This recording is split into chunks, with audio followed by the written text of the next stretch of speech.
नमस्कार। प्राइम समाचारमा स्वागत छ। म जीवन खड्का र म सरोज कोइराला। सुरु गरौँ अहिलेसम्मका प्रमुख समाचारबाट।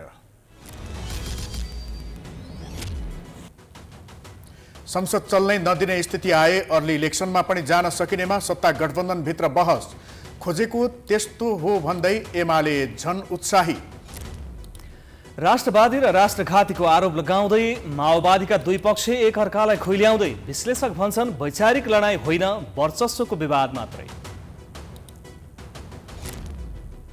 नेपालमा ठूला परियोजना निर्धारित समयमा पूरा नहुनु दीर्घरोग जस्तै। अपारदर्शी निर्णय प्रक्रिया, दाताको शर्त र राजनीतिक हस्तक्षेप प्रमुख कारण। 6वटा प्रदेशले नाम राखिसके पनि प्रदेश 1 मा अझै सकस। एमाले अध्यक्ष ओलीको प्रस्ताव कोशी प्रदेश राखौं, 2/3 कारण हलो अड्कियो। इन्धनको मूल्य 1 वर्षमै बढ्यो 42%। अत्याधिक कर हटाएर मूल्य घटाउन सुझाव। आन्तरिक हवाई उडानको भाडा पनि बढ्यो। युक्रेनमाथि आज 10औं दिन पनि रुसी आक्रमण निरन्तर। 2 शहरमा गरिएको युद्ध विराम प्रभावकारी भएन। युद्धको कारण युक्रेनबाट 12 लाख मानिस पलायन। र Himalayan Sherpa club Khaptad gold कपको क्वार्टर फाइनलमा प्रवेश। झापा गोल्ड कपका 7 दोबाटो विजयी।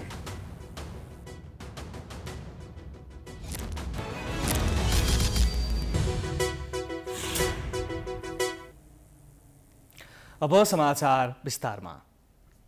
प्रमुख प्रतिपक्षी दल नेकपा एमाले मात्रै यसअघि अर्ली इलेक्सनको माग गरिरहेको अवस्थामा अहिले भने सत्तारूढ गठबन्धनमा पनि अर्ली इलेक्सनको चर्चा हुन थालेको छ। निरन्तर अवरोधका बीच प्रतिनिधि सभा प्रभावकारी हुन नसकेको भन्दै सत्ता गठबन्धनमा पनि अर्ली इलेक्सनको बारेमा बहस सुरु भएको छ। एक रिपोर्ट।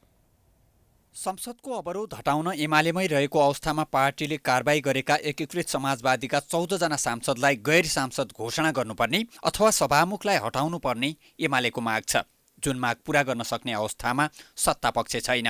जसका कारण प्रमुख प्रतिपक्षी एमालेले प्रतिनिधि सभाका हरेक बैठकमा नाराबाजी गरिरहेको छ। यही तथ्यलाई ध्यानमा राखी सत्तापक्ष पनि ताजा जनादेशमा जान तयार रहेको संकेत गरिरहेको छ। नेपाली कांग्रेसका महामन्त्री गगन थापाले अहिलेको अलमलबाट मुक्ति पाउन कांग्रेस निर्धारित समय अघि नै निर्वाचनमा जान सक्ने बताएका छन्। एमालेको अवरोध कायमै रह्यो भने प्रतिनिधि सभाको निर्वाचन मङ्सिर अघि नै हुन सक्ने थापाको भनाइ छ। आम चुनाव मङ्सिरमा हुन्छ वा त्योभन्दा पहिला हुन्छ मलाई थाहा छैन। संसद यसै गरिकन चल्दै भयो। संसद यसै गरिकन चल्न नदिने अवस्था बनिरह्यो। संसदको उपहास गर्ने काम लगातार नेकपा एमालेले गरिरह्यो। हामी संवाद गरिरहेका छौँ, फकाउने कोसिस गरिरहेका छौँ, आउनुहोस् भनिरहेका छौँ, तर कुनै पनि तरिकाले सकिएन भने त्यो बेलामा संसद किन चलाइराख्ने भन्ने प्रश्न उठ्न सक्छ। र त्यो बेलामा चुनाव अगाडि हुन पनि सक्छ। तर स्थानीय चुनाव तलमाथि हुँदैन। चुनाव हामी गराउँछौँ र यो पटक शानदार ढङ्गले चुनाव जितेर आएर 5 वर्ष सरकार पनि चलाउँछ। कांग्रेस र एमाले मात्रै होइन, सत्ता साझेदार नेकपा माओवादी केन्द्र पनि अहिलेको झन्झटबाट मुक्ति चाहन्छ। माओवादी केन्द्रका अध्यक्ष प्रचण्डले नै संसदमा देखिएको निरन्तरको अवरोधबाट मुक्ति पाउन बरु अर्ली इलेक्सनमा जाउँ भनेर सत्तारूढ गठबन्धनको बैठकमा प्रस्ताव गरिसकेका छन्। संसदलाई प्रभावकारी बनाउने विभिन्न विकल्पमध्ये संसद विघटन गरी अर्ली इलेक्सन पनि एउटा विकल्प हुन सक्ने भएकाले अध्यक्षले उक्त प्रस्ताव गरेको माओवादी केन्द्रका नेता शक्ति बस्नेतले बताए। यसको समाधान जसरी पनि खोज्नु पर्दछ। समाधान खोज्ने बेलामा वस्तुगत रूपमा सम्भावित विकल्पहरू के हुन् भन्ने प्रसङ्गमा अब 3टा कुरा भए हैन त। या त प्रतिपक्षी सहितको सहमति, या त प्रतिपक्षीको विरोधकै बीचबाट संसदलाई सुचारू गर्ने कुरा, या त अर्ली इलेक्सनको कुरा। यो 3टा विकल्प हुन्। तर यी 3 विकल्पमध्ये हाम्रो पार्टीको चोइस के हो, हाम्रो पार्टीको मत के हो भन्ने प्रश्नको कुरा गर्दा हामी त पहिलो भन्छौँ नि त। एमालेले भने सत्तारूढ गठबन्धनमै अर्ली इलेक्सनको चर्चा हुन थालेपछि राहत महसुस गरेको छ। एमालेलाई 2 पटक सार्वभौम संसद विघटन गरी प्रतिगमन निम्त्याएको आरोपबाट बाहिर निकाल्ने सञ्जीवनी बुटी पनि बन्न सक्छ अर्ली इलेक्सन। त्यसैले पनि एमाले अर्ली इलेक्सनको चर्चाले उत्साहित छ। छँदाखाँदाको बहुमतको सरकार केपी ओलीले बहुमतको सरकार र बहुमतको सांसद झन्डै 2/3 बहुमत सहितको प्रतिनिधि सभा किन विघटन गरे होलान् केपी ओलीले भनेर धेरै मान्छेहरूले प्रश्न उठाए। हामीलाई परेको त्यही पीडाले नै त्यो ठाउँमा पुर्याएको थियो नि त।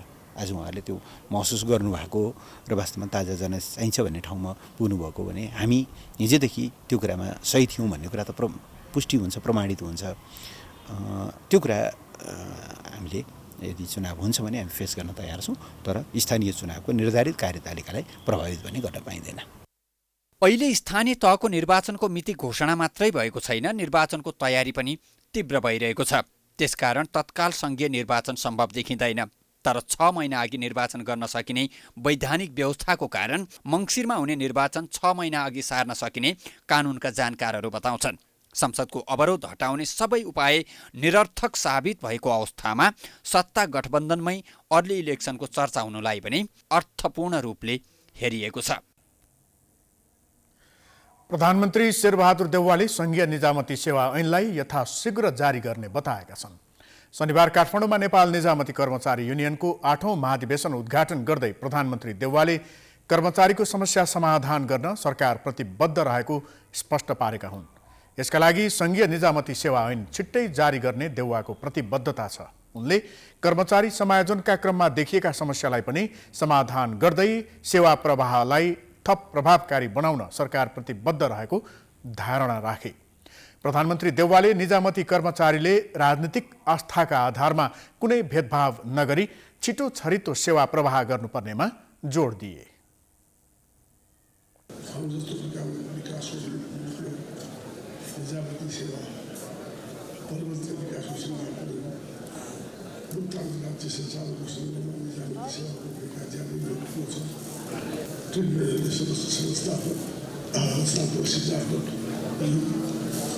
जान्दैन सेवाग्राहीप्रति राजनीतिक आस्थाका आधारमा कुनै भेदभाव नगरी सबै समुदाय र क्षेत्रका जनताप्रति समान किसिमको व्यवहार गर्ने।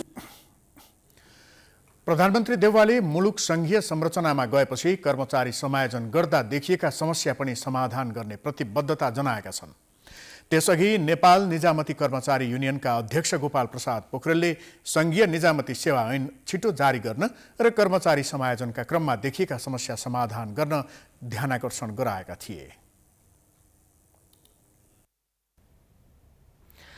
एमसीसी पराकम्पले स्पष्ट द्वैधार देखिएको नेकपा माओवादी केन्द्रको विवाद को बढी राष्ट्रवादी र को राष्ट्रघाती देखाउने होडबाजीमै अल्झिएको छ। तत्काल पार्टी फुट्ने स्थिति नभए पनि माओवादीभित्रको विवाद सैद्धान्तिक भन्दा पनि पार्टीभित्र आन्तरिक शक्ति सङ्घर्षको लडाई मात्र भएको राजनीतिका जानकारहरूको ठम्याइ छ। एक रिपोर्ट। एमसीसी प्रतिनिधि सभाबाट पारित भएपछि नेकपा माओवादी केन्द्र आन्तरिक विवादमा फँसेको छ। शुक्रबारदेखि सुरु भएको केन्द्रीय समिति बैठकमा पनि यस विषयले प्रवेश पायो।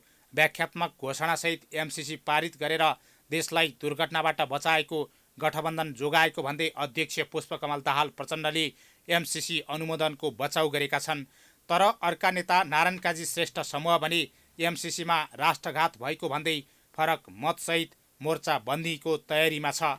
शुक्रबारको बैठकमा पनि अध्यक्ष प्रचण्डले धारणा राखे लगत्तै नारायण काजीले मन्तव्य राखेर एमसीसी पारित गर्ने निर्णयमा राष्ट्रघात नै भएको र पार्टीले गम्भीर गल्ती गरेको जिकिर गरे। एक पक्षले अर्को पक्षलाई राष्ट्रघाती र राष्ट्रवादी भनेर आरोपित गरिरहेका बेला दुवै पक्ष सँगै अघि बढ्न सक्लान् त भन्ने विषय पनि बहसमा आएको छ। तर राजनीतिलाई नजिकबाट नियालिरहेकाहरूको बुझाइमा भने यो विवाद नाटकीय, हास्यास्पद र पार्टीभित्रको वर्चस्वको होडबाजी मात्र हो।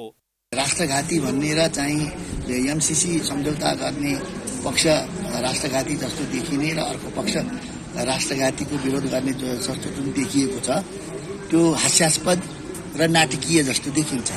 किन भन्दाखेरि नेकपासँग मिल्दाखेरि उनीहरूले सारा सिद्धान्तहरू छोडेर कार्यनीति रणनीतिका कुराहरूलाई सबैलाई तिलाञ्जली दिएर वैचारिक आत्मसमर्पण र राष्ट्रिय आत्मसमर्पण गर्ने जुन क्वेसन पार्टीभित्र थियो त्यसप्रति उनीहरूको कुनै दृष्टिकोण देखिँदैन। त्यसो भएको हुनाले अहिले देखिएको जुन विवाद हो त्यो विवाद आफैमा त्यो के छ भने सारयुक्त छैन, विचार सम्मत पनि छैन। माओवादी पार्टी एमालेसँग एकता गरी नेकपा बनाउँदा चुपचाप रहेर वैचारिक आत्मसमर्पण गर्नेहरूले अहिले राष्ट्रवाद र राष्ट्रघातको विषय उचालेर जनता भुलाउने कुचेष्टा गरेको पनि राजनीतिक विश्लेषकको बुझाइ छ।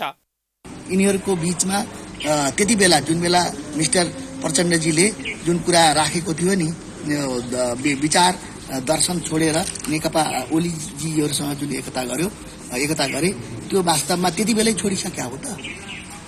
त्यसले गर्दाखेरि अहिलेको विवाद केवल आन्तरिक नेतृत्वको सङ्घर्षसँग जोडिएको छ, विचार सम्मत द्वन्द्व होइन।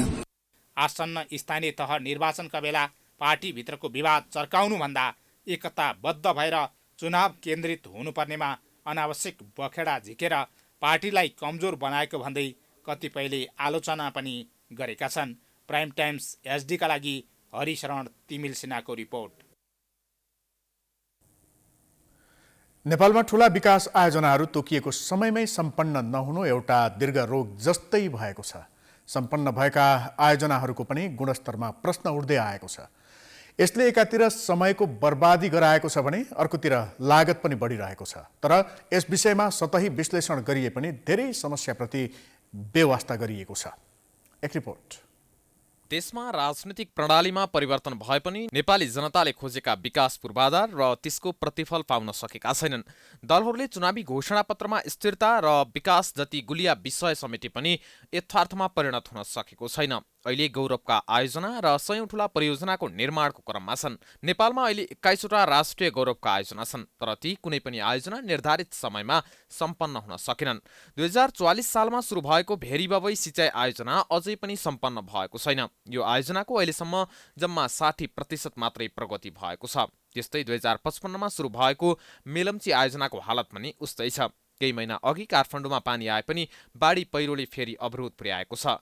यी त केही उदाहरण मात्र भए। अधिकांश आयोजनाको अवस्था करिब यस्तै छ। यसमा अनेक कारण रहेको पूर्वाधार विज्ञ बताउँछन्।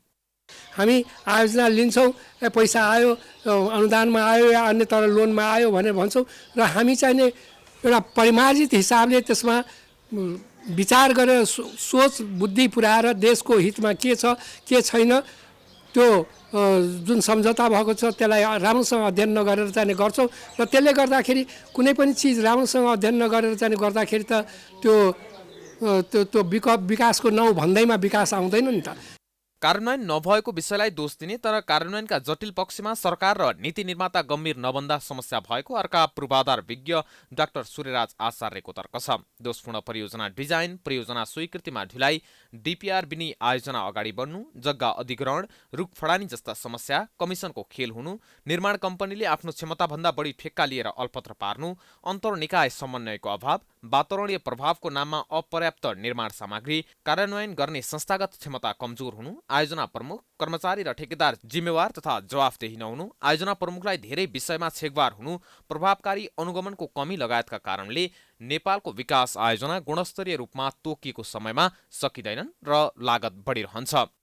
आयोजना व्यवस्थापनको पक्ष, जग्गा प्राप्तिको पक्ष, वन क्लियरेन्सको पक्ष, रुख कटानको पक्ष, निर्माण सामग्रीहरू उपलब्ध हुने पक्ष, बजेटको व्यवस्था हुने होइन। सबै राष्ट्रिय गौरवकै आयोजनामा पनि निर्माण काम भइसकेपछि पनि 4-5 महिना ठेकदारले चाहिँ कुर्नुपर्ने भुक्तानीको लागि ती अवस्थाहरू छन्। त्यसैले यी सबैलाई हामीले चाहिँ अलिकति प्रतिक्रियात्मक मात्रै नभएर त्यसको गाँठो फुकाइदिने होइन। कानुनी गाँठो हो भने कानुनी गाँठो फुकाइदिनु पर्यो, बजेटको गाँठो हो भने बजेटको गाँठो फुकाइदिनु पर्यो। जति पनि पूर्वाधार निर्माणमा समस्या छन् ती सबै समस्याको जड राजनीतिक नेतृत्व र पूर्वाधार विकास मैत्री नीति नहुनु पनि मुख्य कारण मान्छन् पूर्वाधार विज्ञ। तर आर्थिक समृद्धिको मुख्य मेरुदण्ड पूर्वाधार विकासलाई भने सरकारले पूर्ण रूपमा बेवास्ता नै गरेको छ, जसका कारण पूर्वाधार विकासमा ढिलाइ हुनु र त्यसले समग्र आर्थिक पाटोलाई नै कमजोर बनाइदिएको छ। प्राइम टाइम्स एचडीका लागि क्यामेरामा मिलन प्रजापतिका साथमा डेभिड पाण्डे, काठमाडौँ। समाचारको सिलसिला अझै जारी छ। हामी विश्रामपछि आउँछौँ बाँकी समाचारको साथमा। विश्रामपछि पुनः स्वागत छ। अब बाँकी समाचार। 3 भागमा प्रदेश नम्बर 2 को नाम मधेस कायम भइसके अब प्रदेश 1 मात्रै नम्बरले चिनिने प्रदेश बन्न पुगेको छ। प्रदेश सभा गठन भएको 4 वर्ष पूरा भइसक्दा पनि नाम राख्न नसक्नुलाई राजनैतिक हस्तक्षेप मुख्य कारण मानिएको छ। एक रिपोर्ट। प्रदेशहरूको नाम सम्बन्धित प्रदेश सभाले टुङ्गो लगाउने गरी 2072मा संविधान जारी भएको थियो, जस अनुसार प्रदेश 2 मधेस, प्रदेश 3 बागमती, प्रदेश 4 गण्डकी, प्रदेश 5 लुम्बिनी, प्रदेश 6 कर्णाली र प्रदेश 7 सुदूरपश्चिम भइसकेका छन्। 23 वैशाख 2076मा प्रदेश 1 को राजधानी विराटनगर तोकिए पनि नामाकरण भने हालसम्म अनिश्चित छ। एकल पहिचान, बहुपहिचान वा भूगोलका आधारमा प्रदेशको नामाकरण गर्ने विषय टुङ्गो लाग्न नसक्दा 4 वर्षसम्म प्रदेश नामविहीन छ। कतिपयले भूगोल र पहिचानलाई मिलाएर, कतिपयले भूगोलका आधारमा र कतिपय पहिचानका आधारमा अडान राख्दा प्रदेशको नामाकरण हुन नसकेको हो। अर्कोतिर राजनीतिक दलका नेतृत्वहरूले पनि नामाकरणमा हस्तक्षेप गर्ने गरेका छन्। नेकपा एमालेका अध्यक्ष केपी शर्मा ओलीले प्रदेश 1 को नाम कोशी प्रदेश राख्नुपर्ने बताएका छन्। मानव सभ्यता भन्दा अघिदेखि नै कोशी नदीको उत्पत्ति भएका कारण प्रदेश नम्बर 1 को नाम कोशी प्रदेश राख्नुपर्ने उनको भनाइ छ। ओलीले कोशी सभ्यता जस्तो साझा पहिचान अरू नभएको जिकिर गरे। प्रदेश 1 को झापा जिल्लाबाट राजनीति गर्ने ओलीले जातीय पहिचानका आधारमा नामाङ्कन गरे प्रदेशको साझा पहिचान खुल्न नसक्ने बताएका छन्। यो साझा प्रदेशमा छौँ हामी सबैको कोशी सबैलाई कोशी सबैभन्दा पुरानो कुरा, सबैभन्दा इतिहास, यहाँ धर्म, यहाँ इतिहास, यहाँ सभ्यता, यहाँ परम्परा, यी कुराहरू यससँग जोडिएका छन्। हामी किराँत भन्ने पछि आयौँ, लिच्छवी भन्ने पछि आयौँ, किराँत भन्ने पछि आयौँ, राजवंशी पछि आयौँ, ढिमाल पछि आयौँ। नेकपा एमाले र नेकपा माओवादी केन्द्र मिलेर बनेको नेकपाका तर्फबाट 3.5 वर्ष मुख्यमन्त्री रहेका शेरधन राई नामटुङ्गो नलगाई विदा भए। त्यसपछि एमालेबाट मुख्यमन्त्री बनेका भीम आचार्यको पालामा नामाकरणको विषय सदनमा प्रवेश नै गरेन। 16 कार्तिकमा नेपाली काङ्ग्रेस, माओवादी केन्द्र, जनता समाजवादी पार्टी, नेकपा एकीकृत समाजवादी र संघीय लोकतान्त्रिक राष्ट्रिय मञ्चको गठबन्धनका तर्फबाट राजेन्द्र राई मुख्यमन्त्री बने। एकीकृत समाजवादीका नेता राई नेतृत्वको सरकार पनि प्रदेशको नामाकरण टुङ्ग्याउनेतर्फ अग्रसर देखिएको छैन। प्रदेश सभामा 2/3 समर्थन जुटाउनु पर्ने भएकाले वर्तमान सरकारलाई प्रदेशको नामाकरण गर्न सहज पनि देखिँदैन।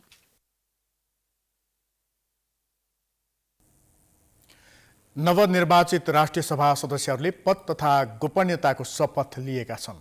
संसद सचिवालयमा आज शनिबार भएको कार्यक्रममा राष्ट्रिय सभाका अध्यक्ष गणेश प्रसाद तिमल सिन्हासँग नवनिर्वाचित सदस्यहरूले पद तथा गोपनीयताको शपथ लिएका हुन्। शपथ लगत्तै अध्यक्ष तिमल सिन्हाले नवनिर्वाचित सदस्यहरूलाई सांसदको लोगो वितरण गरे। शपथ ग्रहणसँगै नयाँ निर्वाचित भएर आएका सांसदहरूका लागि संसदीय प्रक्रिया र पद्धतिबारे जानकारी दिने कार्यक्रम राखिएको संघीय संसद सचिवालयले जनाएको छ। 4 वर्षे कार्यकाल पूरा गरेर राष्ट्रिय सभाका 20 सांसद शुक्रबार विदा भएका छन्। उनीहरूलाई शुक्रबार साँझ एक कार्यक्रम गरी विदाई गरिएको छ। पदावधि सकिन लागेका 19 राष्ट्रिय सभा सदस्यका लागि माघ 12 गते भएको निर्वाचनमा कांग्रेस, माओवादी केन्द्र, एकीकृत समाजवादी, जसपा र जनमोर्चाले गठबन्धन गरेर साझा उम्मेदवारी दिएका थिए भने एमाले र राप्रपाले छुट्टै उम्मेदवार दिएका थिए। साथै प्रदेशमा भएको मतदानबाट 19 जना राष्ट्रिय सभा सदस्य थपिएका हुन्। महिलाबाट 7, दलितबाट 3, अपाङ्गता भएका व्यक्ति वा अल्पसंख्यकबाट 2 र अन्य समूहबाट 7 जना सदस्य निर्वाचित भएका हुन्। निर्वाचित नयाँ सदस्यहरूको कार्यकाल 6 वर्षको हुनेछ। 19 सिट मध्ये 18 सिटमा गठबन्धनका उम्मेद्वार विजयी भए भने 1 सिट एमालेले रक्षा गरेको छ। प्रदेश 1 बाट 1 जना उम्मेद्वारले एमालेबाट चुनाव जितेका छन्। यो सँगै एमालेले सकिन लागेको आफ्नो कोटाको 8 मध्ये 1 सिट मात्रै जोगाउन सफल भएको हो। बाँकी 7 सिट गुमाएको छ। एमालेले गुमाएको 7 सिट गठबन्धनका 5 दल कांग्रेस, माओवादी केन्द्र, एकीकृत समाजवादी, जसपा र जनमोर्चाले पाएका छन्, जसमध्ये कांग्रेसले 3, माओवादी केन्द्र र एकीकृत समाजवादीले 1-1 र जसपाले 1 सिट बढाएका छन्। राष्ट्रिय जनमोर्चाले पनि 1 सिट पाएको छ। यति हुँदा पनि राष्ट्रिय सभाको ठूलो दल भने एमाले नै कायम रहनेछ। राष्ट्रिय सभामा एमालेको अब 17 सिट भएको छ। राष्ट्रिय सभामा दोस्रो ठूलो दल नेकपा माओवादी केन्द्र हो, उसको 15 सिट पुगेको छ। तेस्रो ठूलो दल रहेको कांग्रेसको 10 सिट पुगेको छ।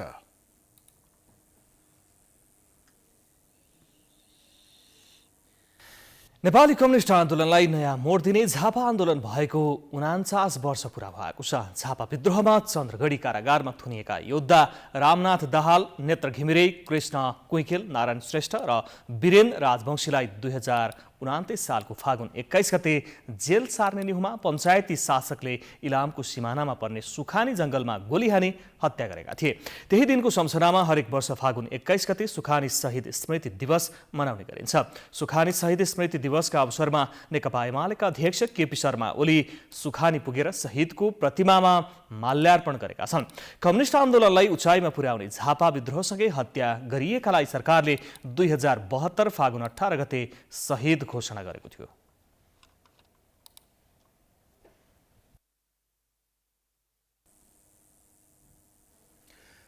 नेकपा एमालेका वरिष्ठ उपाध्यक्ष ईश्वर पोखरेलले एमसीसीको व्याख्यात्मक घोषणा केही दलको लाज छोप्ने टालो मात्र भएको टिप्पणी गरेका छन्। ओखलढुङ्गा काठमाडौँ सम्पर्क मञ्चले शनिबार काठमाडौँमा गरेको कार्यक्रममा पोखरेलले गठबन्धन नै टुट्ने भएपछि बाध्य भएर एमसीसीको व्याख्यात्मक घोषणा ल्याएको र सो घोषणा केही दलको लाज छोप्ने टालो मात्र भएको बताएका हुन्।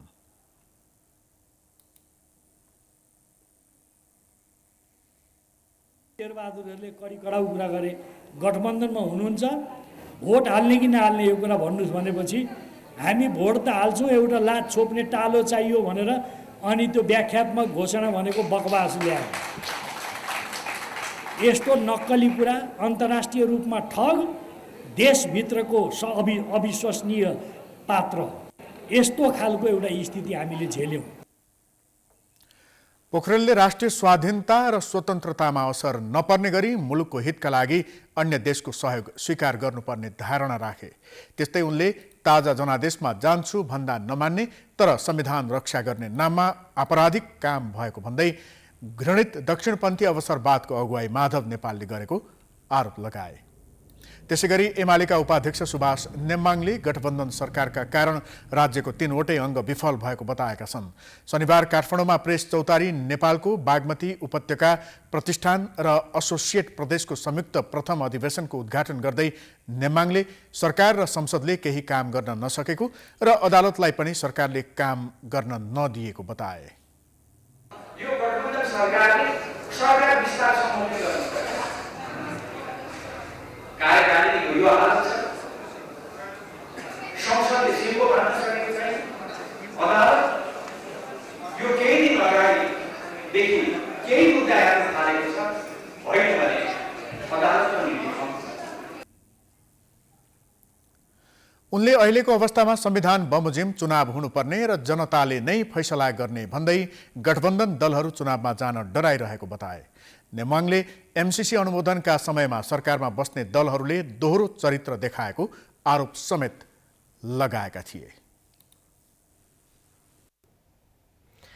राप्रपा नेपालका अध्यक्ष कमल थापाले सत्तारूढ दलको स्वार्थ परिपूर्ति गर्न प्रधान न्यायाधीशमाथि महाअभियोग लगाइएको बताएका छन्। शनिबार पार्टी निकट राष्ट्रिय प्रजातान्त्रिक युवक संगठन नेपालको घोषणा सभामा अध्यक्ष थापाले एमसीसी पास गर्न र सभामुख माथिको मुद्दा अघि नबढाउनैकै लागि सत्तारूढ दलले प्रधान न्यायाधीशमाथि महाअभियोग लगाइएको बताएका हुन्। थापाले न्यायपालिकालाई शुद्धिकरण गर्ने मनसाय दलहरूको नरहेको तर्क गरे।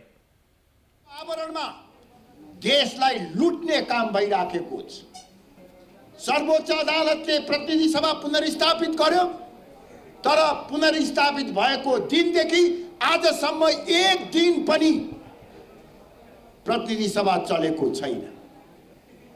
प्रधान न्यायाधीश स्वरेन्द्र शमशेर राणालाई महाभियोग लगाउने मुख्य उद्देश्य त्यो भ्रष्टाचारलाई अन्त्य गर्न होइन, न्यायपालिकालाई शुद्धिकरण गर्न होइन, सत्तारूढ दलहरूको स्वार्थ परिपूर्तिका निमित्त मात्र गरिएको छ। त्यस्तै उनले लामो समयदेखि सदन अवरुद्ध हुँदा पनि दलहरू गम्भीर हुन नसकेको र लाज पछाएर तलब भत्ता भने बोझिरहेको आरोप लगाए। उनले दलहरूकै कारण मुलुकको राष्ट्रियता कमजोर भइरहेको र नेपालमा विदेशीको चलखेल बढ्दै गएको उल्लेख गरे। त्यस्तै थापाले एमसीसी संसदबाट पारित गराउने बेलामा नेपालमाथि शक्ति राष्ट्रहरूले दबाव र प्रभाव दिएको पनि बताए। संविधानविद डाक्टर पृथ्वीमान राईले न्यायपालिका स्वतन्त्र र निष्पक्ष हुनुपर्ने र यसमा कसैले पनि हस्तक्षेप गर्न नमिल्ने बताएका छन्। आज रिपोर्टर्स क्लब नेपालमा आयोजित पत्रकार सम्मेलनमा बोल्दै राईले पछिल्लो देशमा न्यायपालिकामाथि हस्तक्षेप भएको र न्यायालय अस्तव्यस्त भएको बताए।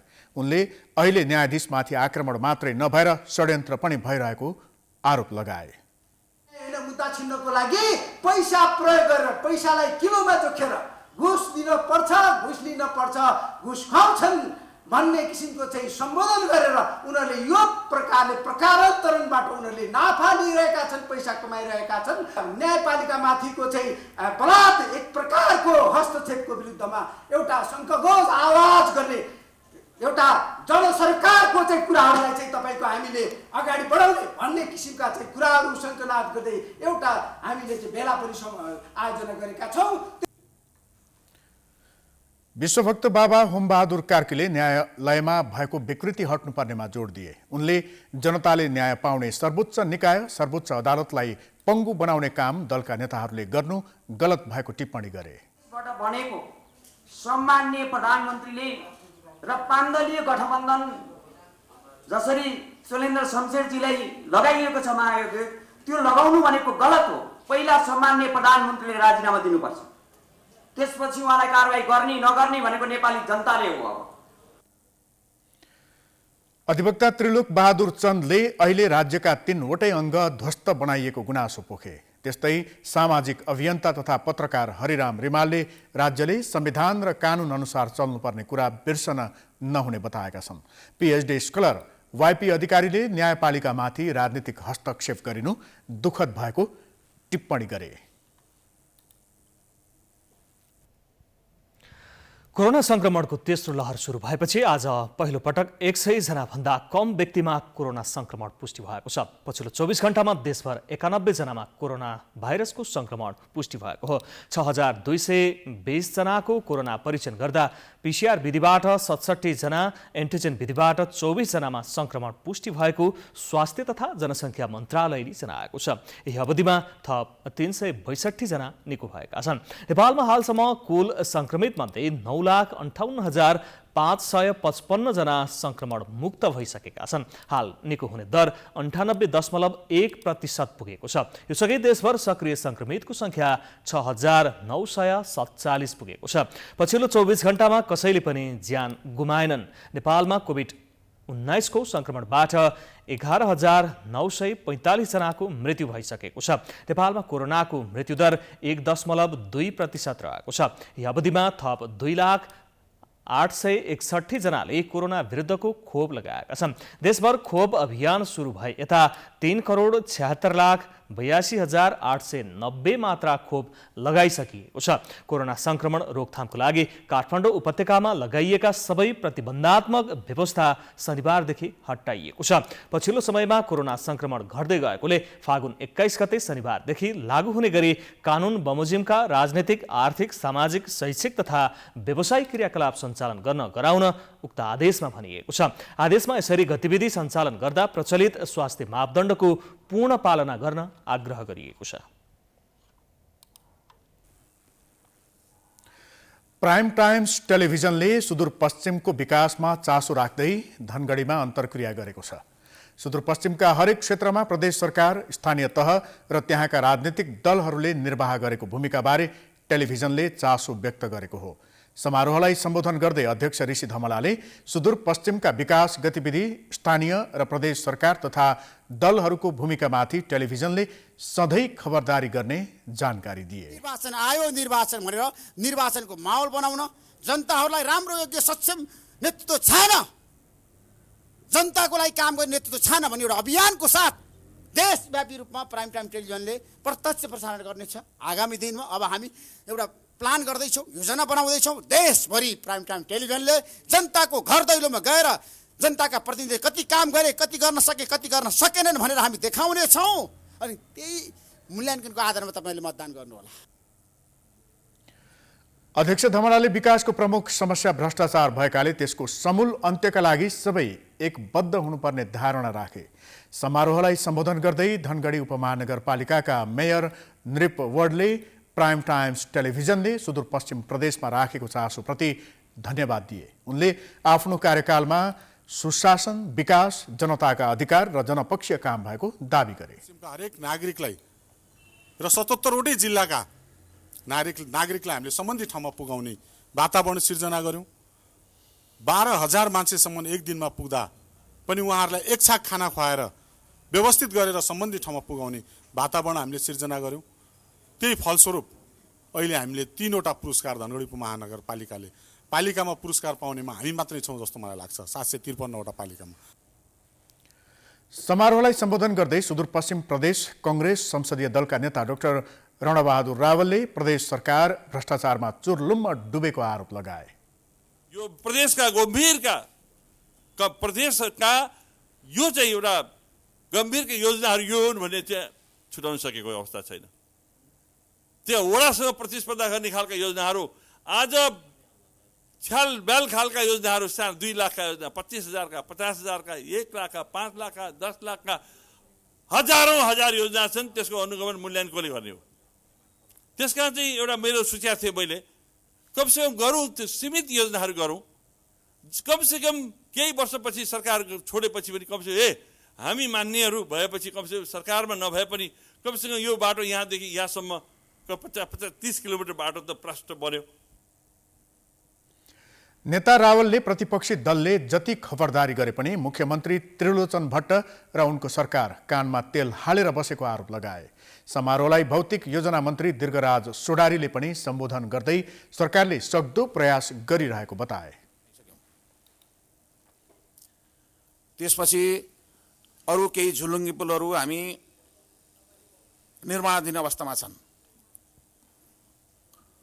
त्यसपछि बाटोको कुरा गर्ने हो भने, कालोपत्री बाटोको कुरा गर्ने हो भने पनि सशक्त आयोजना, हाम्रो आयोजना कुरा गर्ने करिब 200 किलोमिटर बाटो हामीले पिछै गरिसक्यौँ विभिन्न ठाउँमा। यो आर्थिक वर्षभित्र मात्रै असार मसासम्म तपाईँहरू अहिले म भन्छु 250 भन्दा बढी किलोमिटर बाटो थप पिच हुनेवाला छ, पक्कै हुनेवाला छ। साना ठुला सम्पूरक र विशेष सबै योजनाहरूलाई अगाडि बढाउने हो भने। समारोहमा सहभागी बुद्धिजीवी एवं स्थानीयवासीले केन्द्र सरकारको हेपाहा प्रवृत्तिका कारण सुदूरपश्चिम अघि बढ्न नसकेको गुनासो गरेका थिए।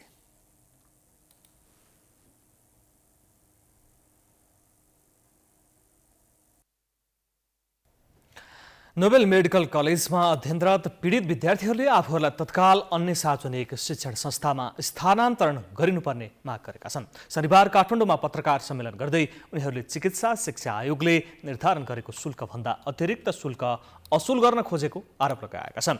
त्यो आफूहरूलाई कदापि मान्य नहुने पनि उनीहरूको भनाइ थियो। पत्रकार सम्मेलनमा विद्यार्थीहरूले उक्त मेडिकल कलेजमा आफूहरूको भविष्य सफल नहुने, जीवन सुरक्षित नरहने र त्यहाँ राज्यका नीति नियम र निर्देशन पालना नहुने भएकाले आफूहरूलाई अन्यत्र सार्वजनिक शिक्षण संस्थानमा स्थानान्तरण गरिनुपर्ने माग गरेका हुन्। उनीहरू गत मङ्सिर 28 गतेदेखि निरन्तर आन्दोलनरत रहेका छन्। विद्यार्थी तमन्ना कार्कीले 3 महिनादेखि जारी रहेको आफूहरूको आन्दोलन भौतिक र शैक्षिक सुधारको लागि बनेको बताए। हामीले काठमाडौँ विश्वविद्यालयको बैंक खातामा दाखिला गरिसकेका छौँ। पहिलो किस्ता बुझाए पश्चात हाम्रो भर्ना भयो र पढ्न पाउने अधिकार सुनिश्चित भएको छ। चिकित्सा शिक्षा आयोगले निर्धारण गरेको शुल्क भन्दा अतिरिक्त शुल्क नोबेल मेडिकल कलेजले असुल गर्न खोजेपछि विद्यार्थीहरू आन्दोलित भएका हौँ। नेकपा यसको विद्यार्थी संगठन अनेरा सोभियोका अध्यक्ष सुदेश पराजुलीले आफूहरू पीडित विद्यार्थीहरूको आन्दोलनमा सँगसँगै रहेको बताए। उनले विद्यार्थीहरूको मागलाई सम्बोधन गर्दै सहज रूपमा पठन पाठन हुनुपर्नेमा जोड दिए। भन्न चाहन्छु, संयुक्त विद्यार्थी संगठन तर्फबाट राज्यको तहबाट सेवा सुविधा खाएर जनताका छोराछोरीलाई हाम्रो मौलिक अधिकार शिक्षा, स्वास्थ्य, रोजगार हाम्रा संविधानका मौलिक अधिकार हुन्। हामीसँग हाम्रा मौलिक अधिकार कार्यान्वयन नगर्ने मान्छेहरू त्यस्ता होदामा बस्न नालायक छन् भन्ने कुरा विद्यार्थी संगठनको उठान हो। हाम्रो संगठनको त्यो मान्यता, त्यो दृष्टिकोण। नेकपा क्रान्तिकारी माओवादी निकट विद्यार्थी संगठन अखिल क्रान्तिकारी अध्यक्ष हरिकृष्ण गजुरेलले 82 दिनसम्म विद्यार्थीहरूको समस्या समाधान गर्न राज्यले तत्परता नदेखाएको भन्दै सरकार तत्काल गम्भीर हुन जरुरी रहेको बताए।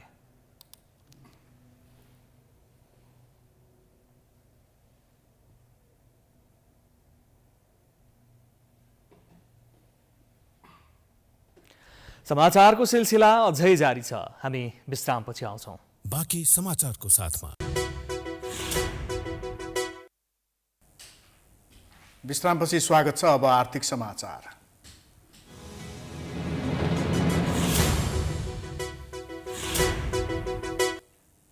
सरकार, आयल निगम, व्यवसायी सबै मिलेर तेलमा झेल गरिरहेका छन्। निगमले एकातिर पेट्रोलियम पदार्थको मूल्य बढ्दैछ भनेर आफै पनि स्टक राख्ने र व्यवसायलाई पनि स्टक राख्न लगाएर 15 दिनमा राज्य एवं सर्वसाधारणबाट लाखौं असुली धन्दा गरिरहेको छ। अर्कोतिर अनावश्यक कर थोपरेर जनतामाथि लुट मच्चाइरहेको छ। एक रिपोर्ट। एक वर्षमा नेपालमा 42% भन्दा बढीले इन्धनको मूल्य वृद्धि भइसक्यो। यसले ढुवानी प्रभावित भन्दा बजार महँगी चरम चुलीमा पुगिसकेको छ। तेल बढेर आइसक्यो र तेल त्यसै पनि हामी कहाँ वर्ष दिनभित्र 42%मा तेलको मूल्यमा वृद्धि भएको थियो। 42%। अब अहिले त त्योभन्दा माथि जाने भयो। अब यसले गर्दा हाम्रो अर्थतन्त्रलाई प्रभावित गर्छ, किनभने ढुवानीमा प्रभावित हुन्छ। मूलत ढुवानीमा प्रभावित भएपछि हाम्रा सम्पूर्ण चाहिँ नि तपाईँको चाहिँ उद्योगलाई चाहिने कच्चा पदार्थमा पनि मूल्य वृद्धि हुने, ढुवानीमा मूल्य वृद्धि हुने, अनि त्यसपछि परियोजनामा चाहिने मेसिनरी र अन्य सामग्रीहरूको मूल्य बढ्ने। अन्तर्राष्ट्रिय बजारमा मूल्य बढ्दै जाने र नेपाल आयल निगमले घाटाको कारण देखाउँदै आपूर्ति व्यवस्था मिलाउन नसक्ने हो भने इन्धन आपूर्ति कम हुन गई त्यसले फेरि बजारमा समस्या निम्त्याउने खतरा छ। अहिलेको सोच्नै नसकिने मूल्य वृद्धिमा पनि सोच्नै नसकिने अनावश्यक करहरू र निगमको प्रशासनिक खर्च नै मुख्य विषय हुन्। पेपरलेसको अहिलेको जमानामा घाटामा गएको निगम अनावश्यक कर्मचारी थुपारेर बसिरहेको छ। बुढी गण्डकी, वातावरण कर, सडक कर लगायत अनेकौं शीर्षकमा सरकारले राजस्व यसबाटै असुल्छ। तर त्यसको सदुपयोगको विषयमा भने प्रश्न चिन्ह उठेको छ। यस्तै भिआइपीहरूलाई तेल बाँड्नेदेखि विविध खर्चहरू जनतामाथि नै थपर्दा सर्वसाधारण एकपछि अर्को मारमा परिरहेको आरोप पनि निगममाथि वर्षौंदेखि यथावत छ। सरकार आफै सूचना चुहाएर भण्डारण गरेर वा व्यवसायीलाई भण्डारण गर्न लगाएर मूल्य बढाउने निर्णय गर्ने गर्दछ। संचितिको कुरा गर्दा निगमसँग अहिले डिजेल 9 दिनलाई र पेट्रोल 7 दिनका लागि भण्डारण गर्ने क्षमता रहेको छ। मूल्य बढेपछि त्यो भण्डारणमा रहेको पेट्रोलियम बिक्रीबाट आउने रकमको पारदर्शी हिसाब किताब कतै देखिन्न। कि अनुदान, कि कर छुट, कि निगमको कर्मचारी कटौती अहिलेको समस्याको समाधान गर्ने विषय देखिन्छन्। प्रभाव र दबावका आधारमा आफूसँग भएका ग्यास, डिजेल, पेट्रोल, हवाई इन्धन प्रशस्त मात्रामा बाँड्ने र अनि चाहिँ मूल्य बढाउने काम गर्छ। थाहा दिएर मूल्य बढाउने काम गरिरहेको छ। दाल, चामल, तरकारी, फलफुल, माछा, मासु जो नागरिकको दैनिक जीवनसँग जोडिएको विषयमा समेत टच गर्ने भएकोले नेपाल सरकारले पेट्रोलियम पदार्थमा लगाएको अनावश्यक करहरू जस्तो बुढी गण्डकी नाममा उठेका अरबौं पैसा कहाँ छ, वातावरणीय प्रभावमा लगाएका करदेखि लिएर सडक करहरू जुन जुन लगाइरहेको करहरू छन् त्यो कर प्रपर रूपमा त्यही ठाउँमा लगानी भएको छ कि छैन, त्यही ठाउँबाट चाहिँ त्यो आम नागरिकले कुनै किसिमको राहत प्राप्त गर्न सकेको छ कि छैन, अनावश्यक रूपमा लगाएका जुन करका भारहरू छन् त्यो भारहरू चाहिँ अन्त्य गर्नुपर्छ। सरकारले पेट्रोलमा प्रति लिटरमा 59.5 रुपियाँ, डिजेलमा 42, मट्टीतेलमा 13, हवाई इन्धनमा 2 र एलपी ग्यासमा प्रति सिलिन्डर 280 रुपियाँ राजस्व असुल्दै आइरहेको छ। बढी खपत हुने पेट्रोल डिजेलबाटै बढेको मूल्य अनुसार सरकारले दैनिक थप 55 लाख रुपियाँ भन्दा बढी राजस्व उठाउँछ। जनतालाई शास्ति दिएर सरकार मस्तीमा रमाइरहेको छ। राज्य उत्तरदायी बन्न सकिरहेको छैन। महँगी चुलिँदै गएको छ। सर्वसाधारण मर्कामा परिरहेका छन्। सरकारले नै हैन सञ्चालन गरेको आयल निगम, साल ट्रेडिङ कर्पोरेसन हैन अब खाद्य संस्थानको ठाउँमा अहिले अर्को नामबाट चाहिँ हैन कम्पनी खोलिएको छ। यो जम्मै ठाउँकै मात्रै हामीले समग्र हैन अब विश्लेषण गरेर हेर्यो भने तुरुन्तै थाहा हुन्छ कि सरकार चाहिँ उपभोक्ताहरूप्रति आफ्ना जनताप्रति उत्तरदायी छ कि छैन। उनीहरूले यस्तो किसिमले नाफा राखेर काम गरे हुन्छ, त्यो त बरु सामान्य खुद्रा व्यापारीले त्यति राखेका हुँदैन, सरकारले बढी नाफा लिएर काम गरेको हुन्छ। तेलमा घाटा मात्रै देखाएर जनतामाथि दोष थोपर्दै उम्किन खोज्ने आयल निगम अन्य आवश्यकीय सामानको पनि बिक्री वितरण गर्दै व्यापार विविधीकरणमा गएर अन्य व्यापारबाट किन आफूलाई नाफामा जाने बाटो रोज्दैन भन्ने प्रश्न पनि उत्तिकै छ। जनता रहेन देश र नेता रहन्छ भन्ने मूल मन्त्रलाई आत्मसात गर्दै सरकारले अनावश्यक कर घटाएर र अनावश्यक खर्च कटाएर यति बेला तेलमा भइरहेको झेल तत्काल बन्द गरी नागरिकलाई राहत दिनुपर्ने देखिन्छ। प्राइम टाइम्स एचडीका लागि क्यामेरामा राजेश ढकालका साथ हरिशरण नेउपाने, काठमाडौँ। निजी क्षेत्रका सबै एयरलाइन्सहरूले आइतबारदेखि लागू हुने गरी आन्तरिक उडानको भाडा दर बढाएका छन्। एयरलाइन्स अपरेटर्स एसोसिएसन अफ नेपालले हवाई इन्धनको मूल्य आकाशिएसँगै भाडा बढाएको हो। एसोसिएसनले आन्तरिक उडानतर्फ कम्तीमा 90 रुपियाँदेखि बढीमा 540 रुपियाँसम्म वृद्धि गरेको छ। सबैभन्दा कम काठमाडौँ सिमरा उडानमा बढेको छ भने बढी विराटनगर नेपालगञ्ज रुटमा बढेको छ। नेपाल आयल निगमले हवाई इन्धन प्रति लिटर 136 रुपियाँ पुर्याउँदा एसोसिएसनले 10 रुपियाँ प्रति लिटर बढेको जनाएको छ। निगमले आन्तरिक हवाई इन्धन 113 रुपियाँमा खरिद गरी 23 रुपियाँ 8 पैसा नाफा राखेर 136 रुपियाँ प्रति लिटरमा बिक्री गर्दै आएको छ।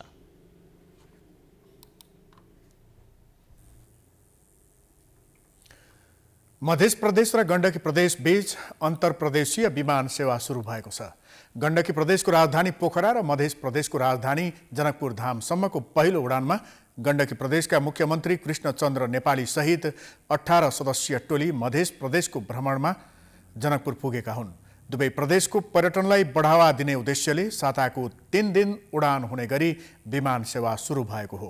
3 दिने मध्य प्रदेशको भ्रमणमा जनकपुर पुगेका गण्डकीका मुख्यमन्त्री नेपालीले प्रदेश बीचको सम्बन्ध सुदृढ गर्न नयाँ आयाम सुरु भएको बताए। उनले दुई प्रदेश बीचको पर्यटन प्रवर्धनका लागि सदैव सहकार्य गर्ने उल्लेख गरे। मध्य प्रदेशको पनि यद्यपि अरू क्षेत्रहरू हुँदाहुँदै पनि प्रशस्त सम्भावना बोकेको धार्मिक पर्यटकीय स्थलहरू यहाँ छन्। हामी यसलाई बढाएर तपाईँको चाहिँ के भने अलि बाहिरी अन्तर्राष्ट्रिय स्तर भन्नु यिनै कुराहरू इन्डियाका मेन सहरहरूसँगबाट हाम्रो जनकपुरदेखि पोखरा यसरी यिनीहरू कनेक्ट गर्न सकियो भने यो हाम्रो पर्यटनको दृष्टिकोणबाट धेरै धेरै महत्त्व हुन्छ भन्ने लागेको छ। मुख्यमन्त्री नेपालीको भ्रमण टोलीमा अर्थमन्त्री रामजी प्रसाद बराल, पर्यटन उद्योग तथा वाणिज्य आपूर्ति मन्त्री मणिभद्र शर्मा कणेल लगायत छन्। मुख्यमन्त्री पोखरेलले आइतबार जानकी मन्दिरको दर्शन र पूजा अर्चना गर्ने कार्यक्रम छ। मुख्यमन्त्री पोखरेल सहितको टोली आइतबार भ्रमणका लागि सर्लाहीको भरतताल र नुनथर पुग्ने र बाराको गढीमाई मन्दिर दर्शन गरेर जनकपुर फर्किने कार्यक्रम छ। सोमबार बिहान महोत्तरी जलेश्वरको जलेश्वरनाथ महादेवको दर्शन तथा पूजा अर्चना गरेपछि मुख्यमन्त्री पोखरेलको औपचारिक मध्य प्रदेश भ्रमण सम्पन्न हुने र सोही दिन नै गण्डकी प्रदेश फर्कने कार्यक्रम रहेको बताइएको छ। अब अन्तर्राष्ट्रिय समाचार।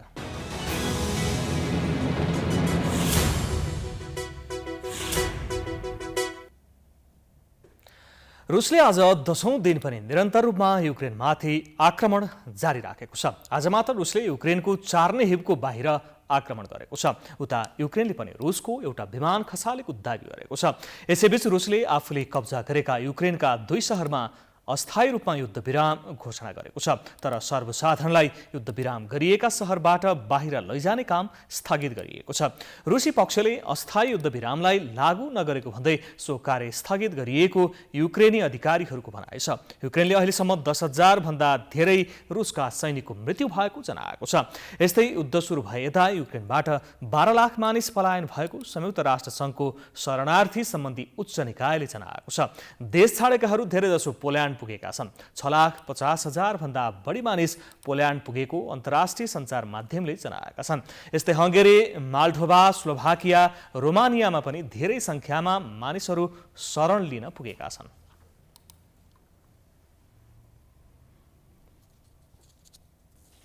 अब खेलकुद समाचार।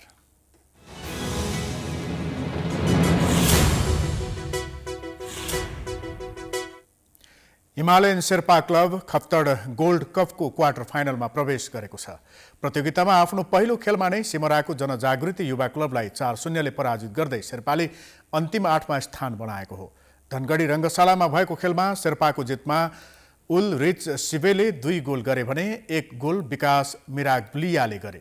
त्यसैगरी पुरै खेलमा जनजागृतिलाई पुरै दबावमा राखेको शेर्पाले खेलको 81औं मिनेटमा खेल 4-0मा पुर्यायो। उसका लागि पूर्णबहादुर गुरुङले गोल गरे। त्यसपछि दुवै टिमबाट थप गोल हुन सकेन र शेर्पाले फराकिलो जित निकाल्दै अन्तिम 8मा स्थान बनायो। यो जितसँगै शेर्पाले क्वार्टर फाइनलमा घरेलु टिम सुदूरपश्चिम 11सँग खेल्नेछ। प्रतियोगितामा भोलि अफ्रिकी टिम एभेनिर फुटबल क्लब र फ्रेन्ड्स क्लब बीच प्रतिस्पर्धा हुनेछ।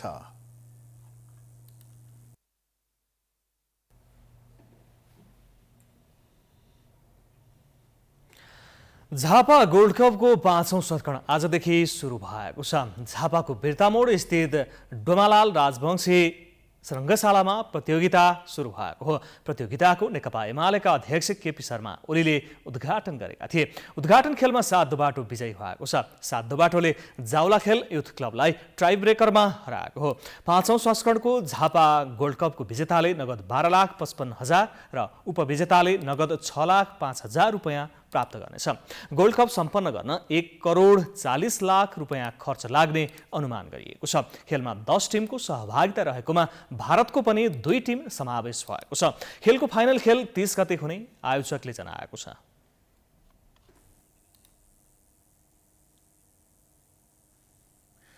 नेपाली राष्ट्रिय क्रिकेट टोली आज श्रीलङ्का प्रस्थान गरेको छ। आईसीसी विश्वकप लिग 2 त्रिकोणात्मक 1 दिवसीय सिरिजको तयारी स्वरूप नेपाली टोली श्रीलङ्का गएको हो। श्रीलङ्का जाने टोलीको हिजो नै बिदाई गरिएको थियो। नेपाली टोलीले मार्च 7 देखि 11 सम्म श्रीलङ्कामा अभ्यास खेल खेल्नेछ। टोली आईसीसी विश्वकप लिग 2 त्रिकोणात्मक 1 दिवसीय सिरिज खेल्न मार्च 14मा श्रीलङ्काबाट सिधै यूएई जानेछ। नेपाली टिममा सन्दीप लामिछाने, ज्ञानेन्द्र मल्ल, दिपेन्द्र सिंह ऐरी, कुशल भुर्तेल, आरिफ शेख, आशिफ शेख, कमल सिंह ऐरी, विवेक यादव, सागर ढकाल, पवन सर्राफ, करण केसी, विनोद भण्डारी, रोहित कुमार पौडेल, सोमपाल कामी, विक्रम शोभ र भीम सार्की छन्। यसकै हामी समाचारको अन्त्यमा आइपुगेका छौँ। जाँदा जाँदै प्रमुख समाचार पुनः एकपटक। संसद चल्नै नदिने स्थिति आए अर्ली इलेक्सनमा पनि जान सकिने सत्ता गठबन्धनभित्र बहस खोजेको त्यस्तो हो भन्दै एमाले छन् उत्साही। राष्ट्रवादी र राष्ट्रघातीको आरोप लगाउँदै माओवादीका 2 पक्ष एक अर्कालाई खुइल्याउँदै विश्लेषक भन्छन् वैचारिक लडाईँ होइन, वर्चस्वको विवाद मात्रै। नेपालमा ठूला परियोजना निर्धारित समयमा पूरा नहुनु दीर्घरोग जस्तै अपारदर्शी निर्णय प्रक्रिया, दाताको शर्त र राजनीतिक हस्तक्षेप प्रमुख कारण। 6वटा प्रदेशले नाम राखिसके पनि प्रदेश 1मा अझै सकस। एमाले अध्यक्ष ओलीको प्रस्ताव कोशी प्रदेश राखौं, 2/3 कारण हलो अड्कियो। इन्धनको मूल्य 1 वर्षमै बढ्यो 42%। अत्याधिक कर हटाएर मूल्य घटाउन सुझाव। आन्तरिक हवाई उडानको भाडा पनि बढ्यो। युक्रेनमाथि आज 10औं दिन पनि रुसी आक्रमण निरन्तर। 2 शहरमा गरिएको युद्ध विराम प्रभावकारी भएन। युद्धका कारण युक्रेनबाट 12 लाख मानिस पलायन। र Himalayan Sherpa club Khaptad gold कपको क्वार्टर फाइनलमा प्रवेश। झापा गोल्ड कपका 7 दोबाटो विजयी।